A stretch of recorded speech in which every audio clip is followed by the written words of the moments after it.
So, let's talk about something huge.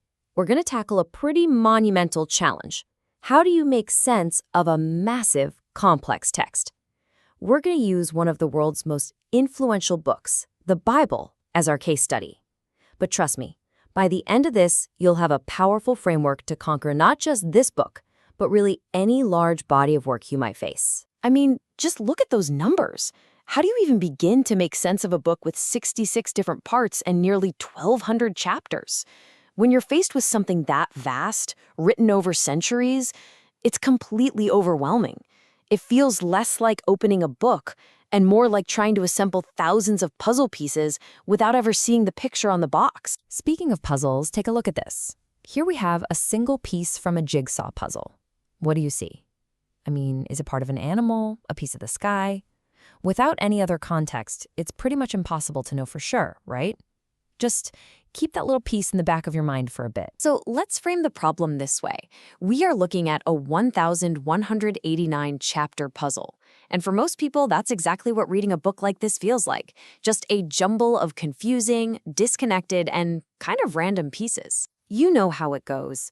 We might hear a story in a sermon or read a famous quote online, or maybe study a single chapter for a class. Every single one of those is a puzzle piece, and we collect these pieces over time, but we rarely, if ever, get to see the picture on the front of the box.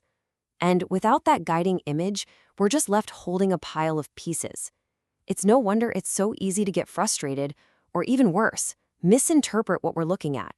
Okay, so how do we find that picture on the box? How do we solve this thing? Well, the good news is there's a proven method. It's all about learning to see both the forest and the individual trees, and crucially, knowing which one you need to look at first. This whole approach really boils down to two ways of seeing things. You've got the synthetic view. That's like seeing the entire mountain range from a distance. Think of it as your wide-angle lens.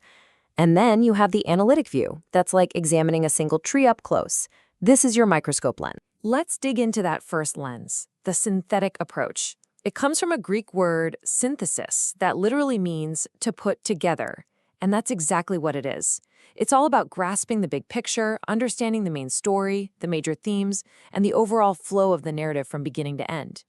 This is how you see the entire forest. Now, the analytic approach is pretty much the opposite. This is where we break things down. We zoom all the way in. We focus on the details, looking at specific words, sentences, or characters to really understand their precise meaning in just one small section. This is how you study that single tree. Now, both of these are absolutely critical, but the order you use them in, well, that changes everything. And that brings us to the ideal study path. Because, just having two different lenses isn't enough.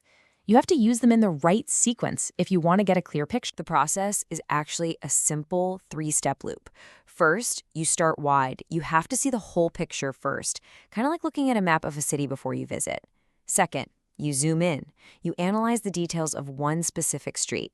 And third, and this is the part everyone forgets, you connect it back.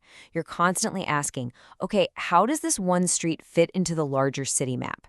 You always link the part back to the whole. Okay, I get it. That might still sound a bit abstract. You're probably thinking, all right, great, but how do I actually get that big picture view of 1,189 chapters? This is where it gets really practical and honestly, way more manageable than you think. 16. That's the number. That's it. Out of all 66 books that make up the Bible, the core historical narrative, the main storyline, is carried by just 16 of them. So in the Old Testament, the main story flows right from Genesis all the way through to Nehemiah. Then in the New Testament, it's carried from Matthew to Acts. If you read just these 16 books, you get the foundational narrative, the picture on the box, from creation all the way to the early church. All the other 50 books, like Psalms or the letters from Paul, they all fit into this historical timeline. But these 16, they form the narrative spine. And this brings us to the real payoff, understanding the incredible power of having that big picture first. Why does starting with that synthetic view, that forest view, matter so much? Well, let's go back to our little mystery. Remember this piece? You've had a few minutes to think about it. Any new guesses? Still pretty hard to be certain, isn't it? So, what was it? It was the back of a donkey in a nativity scene. And the moment you see that big picture, you instantly know what the small piece means. And that's the whole point, right there. The big picture reveals the true meaning of every single piece. Without it, you're just guessing. With it, you have clarity. So, to wrap this all up, here are your key takeaways. Number 1, always see the whole before you analyze the parts. 2, use those 2 essential lenses, the wide angle for the big picture and the microscope for the details. 3, follow that simple but powerful whole part connect loop in your study.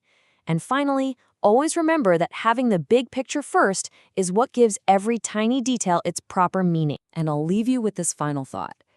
This method, it's not just for one book. Think about it. Learning history, understanding a complex scientific theory, or even mastering a new field for your career. What other massive subject out there could you finally conquer just by learning to see the whole picture first?